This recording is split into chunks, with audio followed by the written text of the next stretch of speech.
Mesdames, Messieurs, bonsoir. Merci de votre fidélité à la télévision nationale. Voici les titres du journal. Les réunions statutaires de la ZMAO Conakry abritent les 42e assises des travaux pour aller vers la deuxième zone monétaire de la sous-région. C'est le Premier ministre qui a présidé la cérémonie. 15 millions de dollars pour financer la lutte contre le paludisme. La Guinée va renforcer sa stratégie à l'horizon 2020. Ce plan d'action a été lancé il y a 8 ans et ce soir, on fera le point là-dessus. Son ouverture au public a été annoncée à plusieurs reprises, mais le stade de Longo n'est toujours pas opérationnel. Pourquoi les travaux n'avancent-ils pas? Le ministre des Sports était sur le site. Voilà pour les titres. Mesdames, Messieurs, bonsoir et bienvenue dans cette édition d'information. Tout d'abord, ce décret portant nomination d'un cadre au ministère de la Santé. Le président de la République, vu la Constitution, décrète, article 1er. Dr Fantamadi Kondé, médecin en service à l'hôpital préfectoral de Bofa, est nommé directeur régional de la santé de Farana, en remplacement de Dr Maurice Sessegoa, appelé à d'autres fonctions. Article 2. Le présent décret, qui prend effet à compter de sa date de signature, sera enregistré et publié au journal officiel de la République. Conakry, le 23 août 2019, signé professeur Alpha Condé. Depuis 7 jours, la Guinée abrite les travaux de la MAO et de la ZMAO, deux institutions monétaires sous-régionales. Les différentes rencontres ont permis d'examiner l'état de mise en œuvre de la seconde zone monétaire ouest-africaine. Ce matin, c'était le conseil de convergence de la ZMAO. Le point avec Ousmane Bangoura. C'est la 42e session des réunions statutaires mi-annuelles 2019 de la zone monétaire de l'Afrique de l'Ouest, ZMAO. Ce conseil de convergence des ministres et des gouverneurs de banque centrale de la zone monétaire de l'Afrique de l'Ouest, ZMAO, vise à créer une monnaie commune.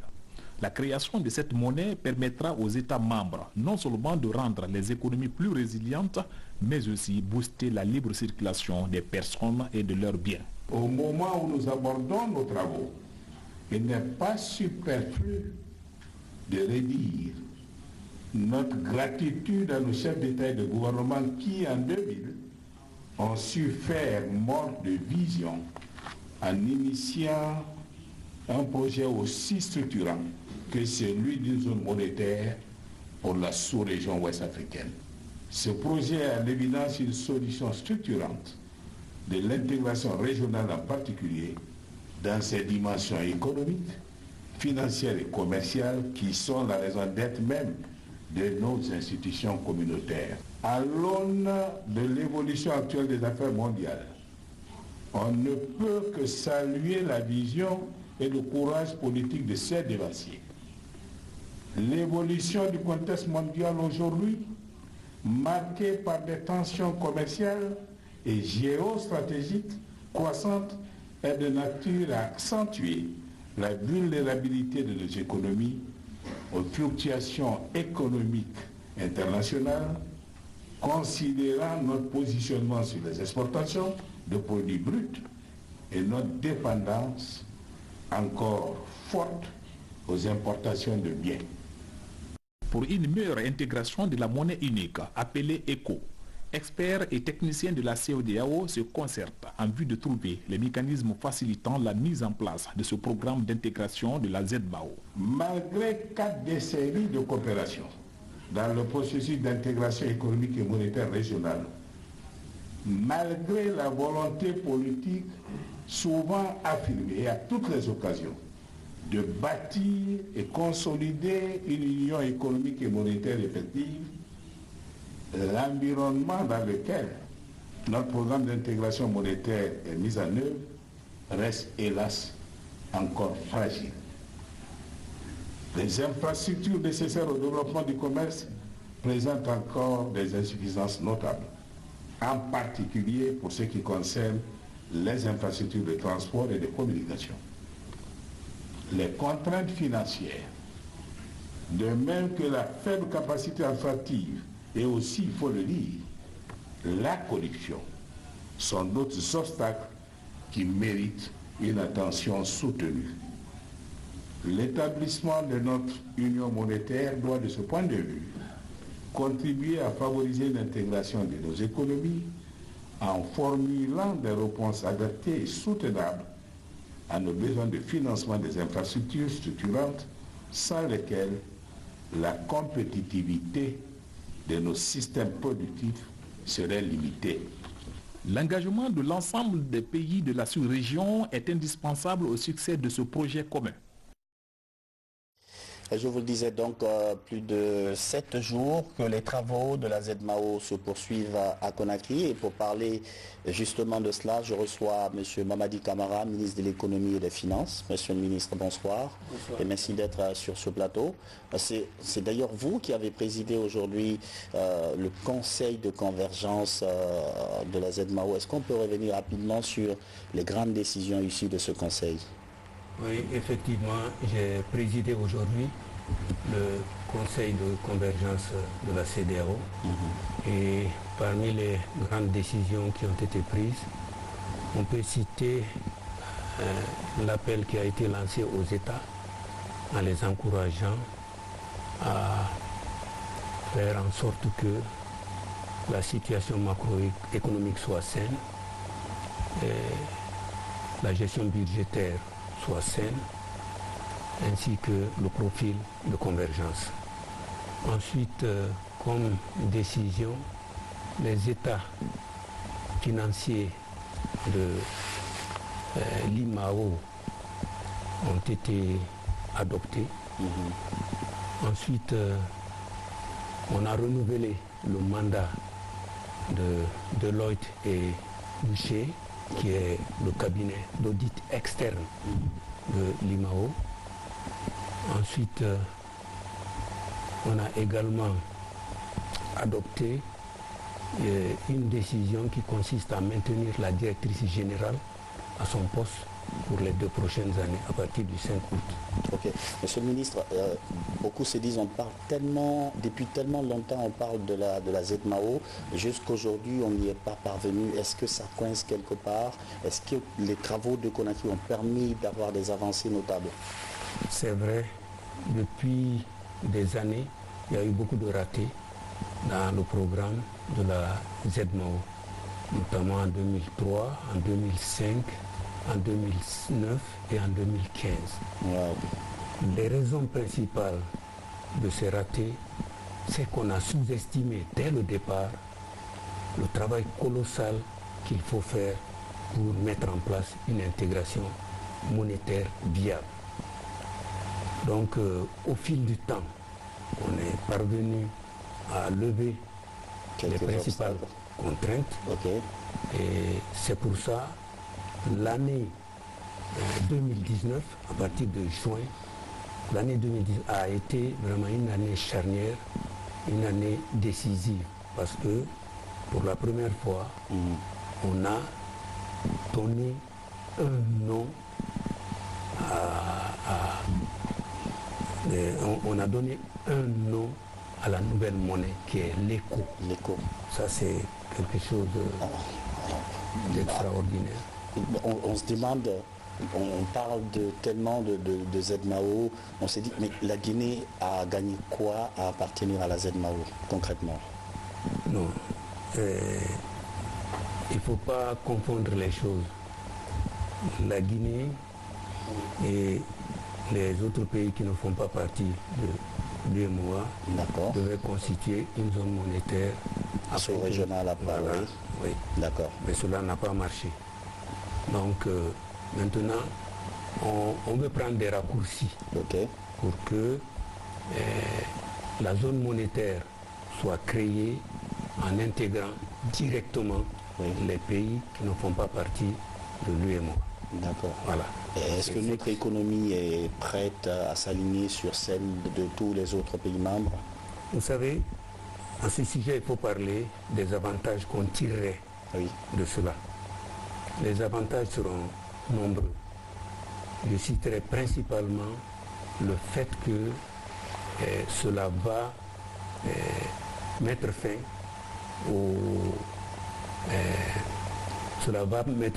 au risque de change. Ensuite, cela va permettre de réduire les coûts de transaction à l'intérieur des pays. Des pays, oui. Voilà. Donc, à partir de ce moment, on peut jeter le regard aussi sur un autre aspect qui est très important. C'est-à-dire que le marché est beaucoup plus grand maintenant que par le passé. Ok. Par exemple, maintenant, la Guinée aura à faire face à un marché de 360 millions. D'accord. Ça, c'est beaucoup, c'est assez avantageux. Oui. Moi, mon inquiétude, c'est la marche vers l'éco, par exemple, dont vous avez parlé. Est-ce que ce sont des volontés politiques des différents responsables, des différents dirigeants, ou alors est-ce que ce sont même nos économies respectives qui nous poussent à aller vers ça, vers cette monnaie? Il y a deux aspects. Il y a d'abord la volonté politique des dirigeants de l'Afrique de l'Ouest. Ensuite, il y a les aspects techniques qu'on est en train de régler. Par exemple, j'ai dit tout à l'heure qu'on a créé l'ECO, qui sera... Le nom en tout cas est trouvé. Le nom est trouvé. Oui. Maintenant, on est en train de chercher le logo de la monnaie. Ok. Logo. Ça. Ensuite, on est en train de voir les éléments de sécurité que la monnaie va comporter. D'accord. Ça aussi, c'est en cours. Donc, il y a des aspects opérationnels et techniques qu'il faut résoudre. Oui. Ensuite, la volonté politique des dirigeants africains sera déterminante pour la création de la monnaie. En tout cas, il y a quand même une volonté qui est là, mais il y a aussi beaucoup d'efforts qui restent à fournir. Globalement, en quelques mots, comment vous qualifieriez, comment vous pouvez qualifier ces travaux, ces assises de Conakry, juste en quelques mots? Bon, les travaux de Conakry ont été très utiles parce que les travaux ont permis aux participants de réaffirmer la volonté de leurs gouvernements respectifs d'aller de l'avant dans la création de la monnaie unique. Ensuite, les participants ont connu un environnement de travail tout à fait propice, qu'ils ont loué d'ailleurs à travers une motion de remerciement qui a été lue par le ministre de la Sierra Leone. Oui. Et entre parenthèses, la prochaine réunion se déroulera... Ça allait être justement ma dernière question. Se déroulera où? En Sierra Leone. En Sierra Leone. Oui. Merci beaucoup, Monsieur le ministre, d'être passé dans cette édition d'information. Vous parliez de volonté politique tout à l'heure. Il y en a une en Guinée qui s'est nettement exprimée à travers l'ANAFIC. Vous d'ailleurs, vous apparteniez à vous avez supervisé les travaux dans quelle région? À Kankan. À Kankan. Oui, oui. Engouement total. Oui, absolument. Le même type d'engouement à la baie où on assiste au lancement de 34 infrastructures de développement. Certaines sont même lancées. C'est du moins ce que nous apprennent nos reporters Sardine Diallo, Falilou Diallo. Plus d'1 milliard de francs guinéens seront investis à Sanou, une des communes de convergence située à 25 km du centre urbain de l'Abbé. À Condel, un poste de santé avec toutes ses commodités va bientôt sortir de terre. C'est la toute première infrastructure publique que bénéficie ce district depuis les indépendances. Plus loin, à Sanou Centre, un foyer de jeunes sera construit. Des actions fruits d'une initiative présidentielle qui pourrait changer l'image des localités en Guinée. Vous avez parlé de volonté politique. Je pense que c'est sortir la Guinée du sous-développement. Quand on investit tous les ans dans toutes les localités du pays 2000 milliards et ce n'est que le début parce qu'au fur et à mesure que la production augmentera, c'est un pourcentage qui est défini de 15%, donc ce montant-là évoluera positivement. Donc sortir la Guinée du sous-développement. À la baie, 4 actions de développement ont été répertoriées par le conseil communal. Dans le centre-ville, la clôture de la cour de l'une des plus vieilles écoles de la région est en cours de réalisation. Et les travaux de rénovation du collège de Hogomboro évoluent selon les normes et dans le respect des cahiers de charges. À travers les fonds de l'ANAFIC, la commune urbaine de l'Abbé a réussi à faire le choix de 4 actions. en tenant compte de deux secteurs, le secteur de l'éducation et le secteur de la santé. Donc c'est un collège qui a été construit depuis plus de 50 ans. Donc nous nous sommes dit c'est un collège qui abrite près de 2000 élèves et qui risquait de s'effondrer sur ces enfants-là. Donc nous avons prioriser la rénovation de ces collèges. Dans la région de l'Abbé, 55 communes urbaines et rurales bénéficient de ce programme présidentiel. Un programme qui est devenu aujourd'hui un véritable outil de développement pour améliorer le quotidien des populations locales. La santé, l'actualité, c'est ce gros coup de pouce reçu par l'État dans la lutte contre le paludisme. 15 millions de dollars pour la mise en pratique du plan d'action 2020. La Guinée a fait beaucoup d'efforts et depuis 2011, un programme inédit a été lancé. Samara Torno.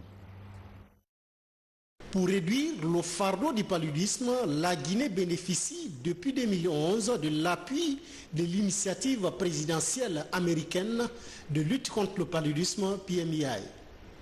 Ces programmes mis en œuvre par l'USAID et le US Center for Disease Control se concentrent essentiellement sur les activités de prévention. En 2019, plus de 8 millions de moustiquaires sont déjà distribués aux différents ménages du pays pour se protéger contre la maladie. La formation des prestataires de services de santé ainsi que les activités de communication pour un changement de comportement sont aussi intensifiées. Aujourd'hui, les acteurs engagés dans ce combat évaluent l'impact de cette intervention américaine. Il y a de la formation, de l'équipement au niveau national, mais au niveau le plus décentralisé, les régions et les districts, et au niveau communautaire. Deuxième chose, ça nous permet d'avoir les médicaments. Donc les médicaments de lutte contre le palu sont offerts, une partie est offerte par PMI, de sorte qu'on n'ait pas à les payer pour faire le dépistage, le diagnostic et la prise en charge des cas de paludisme dans les formations sanitaires. C'est l'argent que nous donne le gouvernement américain qui permet de faire de ça gratuitement. De 44% en 2012, la Guinée est parvenue à baisser la courbe de la prévalence du paludisme à 15% en 2016. Pour permettre au pays de réduire davantage cette prévalence, l'initiative présidentielle américaine de lutte contre le paludisme accorde 15 millions de dollars à la Guinée pour son plan d'action opérationnel 2020. Les efforts du gouvernement de la République de Guinée, du ministère de la Santé, ça a eu un impact très important sur la prévalence du paludisme en Guinée. Et notre soutien continuera à travers 2020, dont nous avons parlé aujourd'hui de la planification de le programme pour l'année 2020. Le gouvernement de son côté aussi est très engagé. Et vous allez voir en 2019, le gouvernement va acheter 1 million de moustiquaires pour venir en appui pour soutenir la distribution de routines. Parce que nous avons utilisé cette année des moustiquaires de routine pour la campagne. Et donc le gouvernement a déjà inscrit ça dans son budget. Amener la Guinée vers la préélimination du paludisme d'ici 2020 en réduisant considérablement le taux de morbidité et de mortalité, surtout chez les femmes et les enfants, est l'objectif de ce soutien américain. La CENI et le processus électoral, le suivi se fait au quotidien au niveau de l'institution. Mais d'abord la formation, elle concerne les membres des démembrements. Ils apprennent leur rôle et leurs responsabilités. Makeme Donzo. La Commission électorale nationale indépendante rentre dans le cursus électoral avec l'installation de ses démembrements, conformément à la nouvelle loi. Le changement dans les prochaines législatives est le retour des commissions électorales communales indépendantes CECI dans les différentes communes urbaines de l'intérieur du pays. Le commissaire ou bien le chef de mission va essayer de voir la validité de la liste par rapport aux éléments qui sont dans le bloc ou mouvance ou opposition afin de voir s'il y a consensus et la valider. Nous n'avons rien à faire à l'interne des groupes. Aucun commissaire ne doit s'initier à l'intérieur des groupes. Il faut que les éléments du groupe s'entendent. Le renforcement des capacités des démembrements, à savoir les CECI, les CEPI et les CESPI, sera assuré par 70 formateurs sur toute l'étendue du territoire national. Donc on était en train de les outiller sur les rôles et responsabilités des démembrements, les OGE type, définition et fonction et les principes directeurs des OGE. Et ensuite sur les rôles et responsabilités des différents acteurs du processus électoral et les élections et les modes de scrutin en République de Guinée. Pour ces élections législatives, 5052 agents seront installés comme commissaires dans les différentes circonscriptions électorales du pays. Le Bureau national d'Interpol complètement rénové et équipé, cette division de la police judiciaire a reçu des équipements de pointe. Mieux, sa base de données a connu une extension et est désormais opérationnelle. Alpha Isiagaba. La lutte contre les infractions transfrontalières était notre pari des nouvelles autorités de la police nationale. L'installation de ces équipements du Bureau central national Interpol, capable de traquer tout fugitif et autres faussaires en direction de la Guinée, s'inscrit dans cette dynamique. Le système de communication qui est à notre niveau ici contient toutes les bases de données, toutes les 17 bases de données d'Interpol. Il y a la base de données des personnes recherchées, des fugitifs, des pédophiles, la base de données de tout ce qui est personnes recherchées, tout ce qui est infraction transnationale, ces bases de données sont constatées par ces bases de données. Sur place, le directeur général de la police nationale, l'inspecteur général est venu encourager ces hommes à travailler comme le veut l'actuel statut de la police et se rassurer de l'opérationnalisation de ces nouveaux équipements installés. Les matériels, nous prendrons soin parce que c'est des matériels très rares. Les menaces qui tournent autour de nous, les menaces terroristes, les menaces transfrontalières dans le cadre de trafic des êtres humains et autres. Et donc dire que désormais l'Interpol nous équipe pour pouvoir contrer ou prévenir ces actions comme ça, vraiment ça nous rend une police moderne et ça peut nous permettre de contrer et de défier n'importe qui tentera de déstabiliser notre pays. L'extension des bases de données de la police internationale Interpol touche la police, la gendarmerie, l'aéroport, le port et les frontières de Pamalap et Kourémalé. Ces bases de données permettront de contrôler tous les cas liés au crime organisé. Ce pays s'appelle la République de Guinée, un nom qui malheureusement est travesti sur plusieurs médias. Beaucoup disent à tort Guinée-Conakry. Récemment, à travers un communiqué, le ministre des Affaires étrangères a rappelé le nom officiel du pays. Commentaire, Aboubakar Junior Camara. Depuis le 2 octobre 1958, notre pays s'appelle la République de Guinée. C'est sous ce nom qu'il a accédé à la souveraineté nationale et admis comme 82e membre de l'ONU. Toute autre appellation, comme Guinée-Conakry, porte atteinte à l'honneur et à la souveraineté nationale. C'est pourquoi, depuis le 21 août 2019, un message officiel signé du ministre des Affaires étrangères est publié dans le journal officiel de la République, interpellant les médias nationaux et internationaux sur cette erreur de langage. Depuis quelques décennies, je dirais même depuis pratiquement la fin du premier régime, le président Ahmed Sékou Touré, il y a une tendance qui s'est installée qui voudrait que, n'est-ce pas, pour faire la différence entre notre pays et les autres pays ayant la même dénomination, donc une tendance qui voudrait que l'on dise Guinée-Conakry. Alors, donc nous voulons mettre fin à cette situation pour que notre pays recouvre son appellation originelle. Cet acte officiel du département de la diplomatie guinéenne doit interpeller chaque citoyen au respect de la souveraineté de notre pays et des pères de notre indépendance. À notre accession à l'indépendance le 2 octobre 1958, la première constitution qui a été, n'est-ce pas, votée et validée, indiquait que notre pays s'appelait désormais, en lieu et place de la Guinée française, la République de Guinée. Donc nous voulions, n'est-ce pas, attirer l'attention aussi bien des institutions d'administration nationale que de nos partenaires étrangers et des médias nationaux et internationaux pour que, n'est-ce pas, leur revienne à cette dénomination première qui est effectivement la vraie appellation de notre pays, à savoir la République de Guinée. Que des gens maintenant, dans leur fantaisie, appellent cette République de Guinée Guinée-Conakry, et qu'on dise que c'est pour spécifier, parce qu'il y a Guinée-Bissau, il y a Guinée équatoriale. On n'est pas à ce niveau. C'est pourquoi cette correspondance du ministre des Affaires étrangères est bienvenue. Et comme c'est adressé à tous les patrons des médias de la Guinée, presse publique ou privée, il faudrait que chacun se départisse de toute autre considération et se mette dans le cœur du patriotisme, du nationalisme et porter ce message pour que l'on arrête de dire Guinée-Conakry. Sur les réseaux sociaux, le débat prend une autre tournure face à cette correspondance. Toutefois, les historiens montent au créneau et souhaitent un recadrage du débat. La Guinée, le nom de notre pays est sacré, comme son drapeau, son indépendance, son armoirie et ses institutions. Et puis ce communiqué du ministère de l'Information et de la Communication relatif à l'inculpation de journalistes du groupe de presse Le Lynx.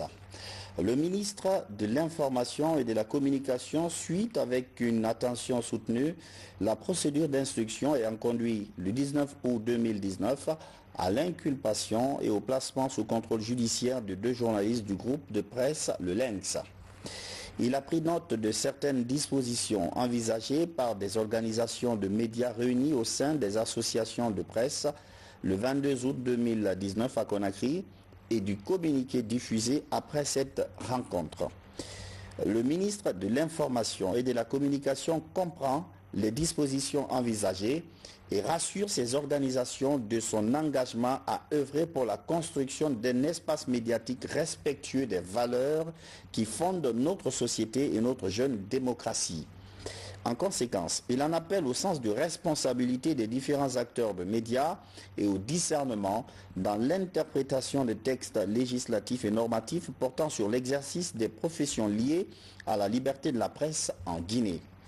Le ministère de l'Information et de la Communication invite par ailleurs les uns et les autres à faire preuve de respect de la procédure d'instruction en cours pour permettre de déterminer la culpabilité ou non des personnes poursuivies. Pour terminer, il réaffirme sa disponibilité pour un dialogue constructif et sait compter sur l'esprit patriotique de tous afin de préserver la quiétude et garantir le droit d'accès à l'information pour tous. Conakry, le 23 août 2019, le ministère de l'Information et de la Communication. Des équipements didactiques pour la faculté de médecine. Un ancien étudiant de l'établissement a décidé de faire ce geste. L'idée, c'est d'accompagner les générations actuelles et futures dans leur formation. Le don est composé d'ouvrages, de médecine et d'ordinateurs. Younous Atawel Kamara. Ancien étudiant de la faculté de médecine de l'université guinéenne, Dr Gouli Cissé a quitté notre pays juste après ses études pour la France. Quelques années après, il revient pour contribuer à la formation des futurs médecins du pays. Il offre une bibliothèque qu'il compte équiper en ouvrages de médecine et d'ordinateurs bureautiques. Revenir à créer une bibliothèque numérique à la faculté de médecine, c'est un devoir de patriote et c'est un devoir de tout simplement un bon Guinéen. Et j'invite tous les autres Guinéens, j'invite tous les autres médecins, ingénieurs ou philosophes, enseignants qui se trouveraient ailleurs et qui seraient face à une opportunité d'aider le pays, de ne pas hésiter. Parce que de toutes les manières, notre racine, notre source, c'est en Guinée. Les autorités de l'université Gamal Abdel Nasser de Conakry remercient le donateur et exhortent les autres anciens étudiants de la faculté de médecine de Conakry à lui emboîter le pas.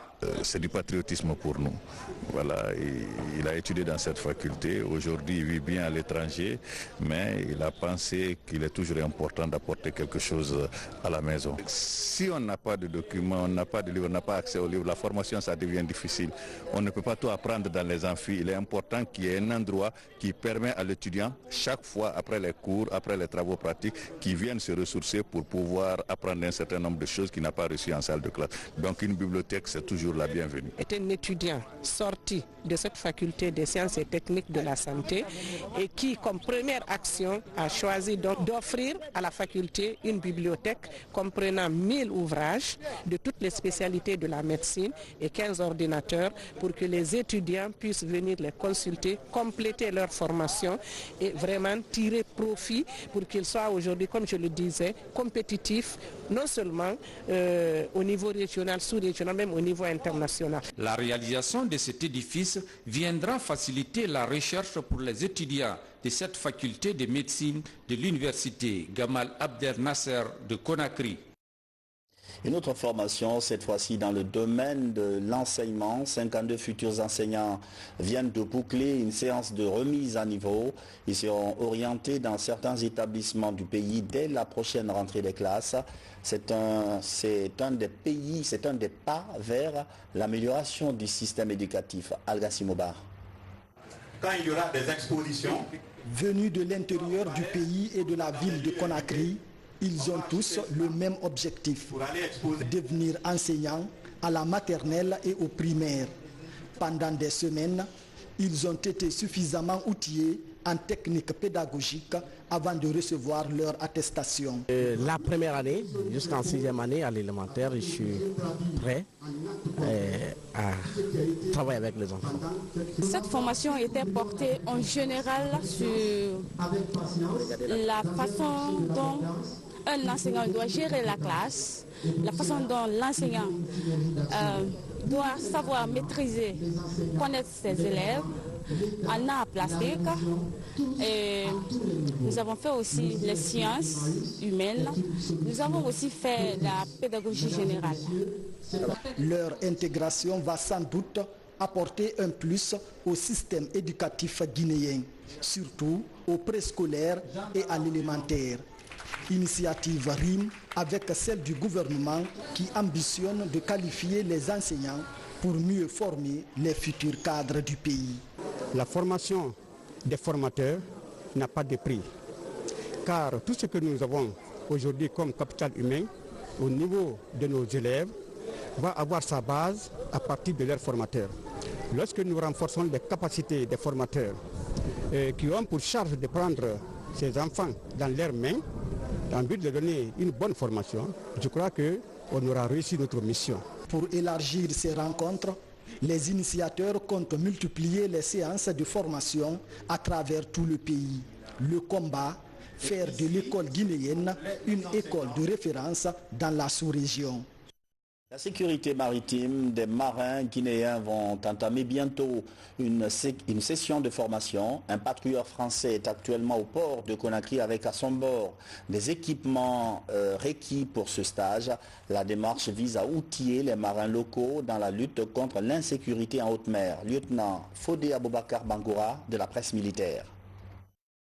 Le patrouilleur de haute mer, enseigne de vaisseau Jacobet F-794 appartenant à l'armée française, vient à nouveau faire une escale à Conakry. Cette visite s'inscrit dans le cadre du renforcement de la coopération militaire entre la marine guinéenne et française. Faire de la coopération avec la marine sur place. Nous allons faire des formations, nous allons entraîner les marins et puis nous allons aussi apprendre de leur part parce qu'ils ont plein de choses à nous apprendre. Ils connaissent très bien la mer. Ce seront vraiment des échanges entre nos deux marines.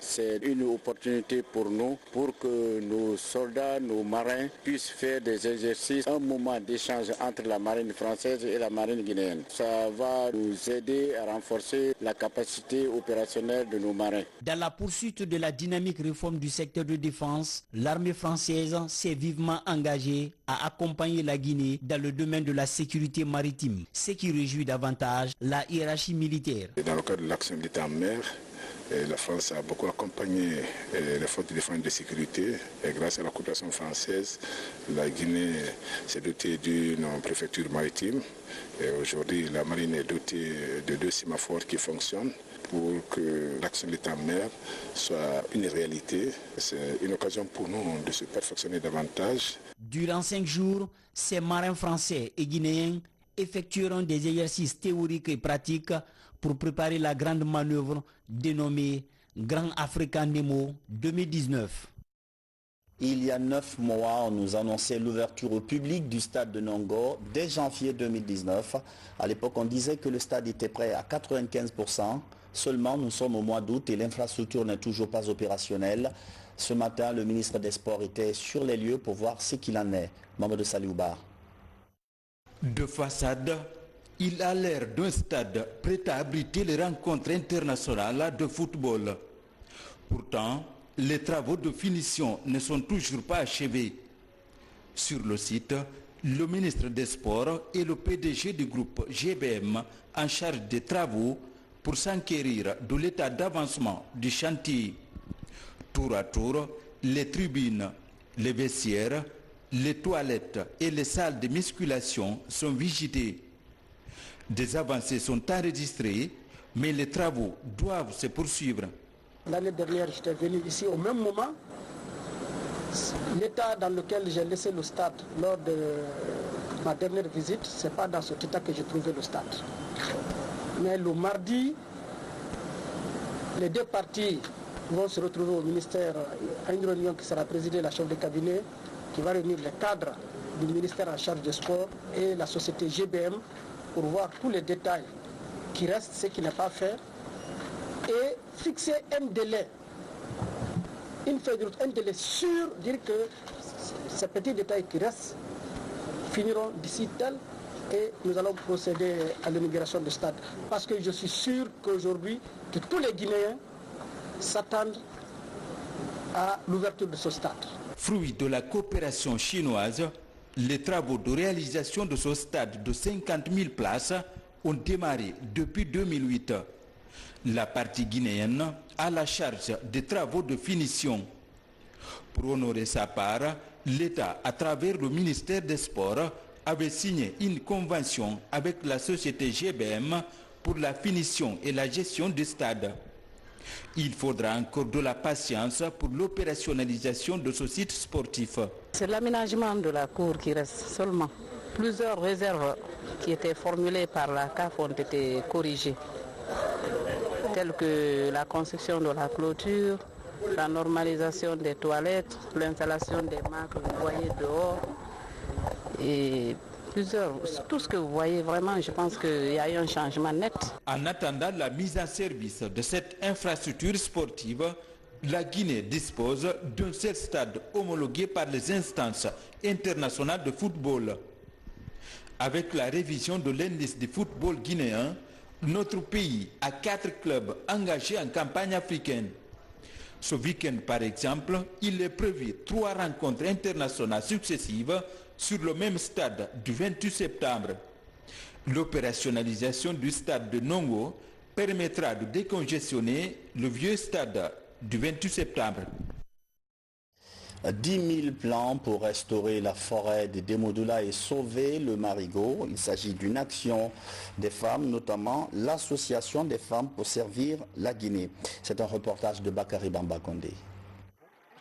Le déboisement est l'une des causes principales du réchauffement climatique actuellement dans le monde. Pour lutter contre ce fléau, l'association des femmes pour servir la Guinée ne compte pas baisser les bras. Elle vient de procéder au reboisement le long de la rivière de Demodoula dans la commune de Ratoma. Ces femmes décident de planter 10 000 plants sur 4 hectares, dont 2500 par hectare, pour sauver cette rivière. Ce sont des acacias Masium et le mélina qui sont plantés à cet effet. Nous devons combattre le réchauffement climatique. Vous avez dû remarquer qu'il y a assez de problèmes.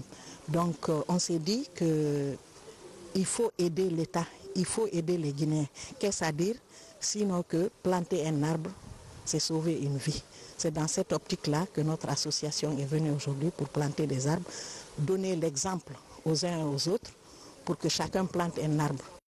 La rivière de Demodoula comptait 121 têtes de sources qui la ravitaient. De nos jours, il ne reste plus qu'une cinquantaine à cause de l'action humaine. Des maisons construites dans le nid de la rivière qui aujourd'hui la rétrécissent. Cette action des femmes pour servir la Guinée est saluée par la direction communale de l'environnement de Ratoma et des riverains qui désormais promettent de veiller sur cet espace. Elles se sont impliquées pour venir freiner le réchauffement climatique. La forêt de Demodoula fait partie des poumons verts de la ville de Conakry. Donc la forêt a l'aspect de disparaître. L'avantage des plants, c'est pour protéger la nappe phréatique qui est là, la nappe souterraine. L'Association des femmes pour servir la Guinée a pour but d'appuyer l'État dans son combat de la sauvegarde de l'environnement et servir les populations pour des besoins primaires. Et puis, cette triste nouvelle, le monde médical guinéen est en deuil. Dr Ismail Poba Banassé est décédé ce vendredi 23 août 2019 à Tunis des suites de maladie. C'est lui que vous voyez en image là. C'est ancien chef de cabinet et ancien chef de division de la médecine traditionnelle, était âgé de 71 ans. L'homme a été évacué sur la Tunisie par le chef de l'État, le professeur Alpha Condé, grand défenseur de nos valeurs traditionnelles. Dr Ismail Banassé nous quitte alors qu'il assumait les responsabilités de président des communicateurs traditionnels de l'Afrique de l'Ouest et du Centre. À repose en paix, Dr Poba Banassé. C'est la fin de cette édition d'information. Merci de votre fidélité à la télévision nationale. Bonsoir et à demain.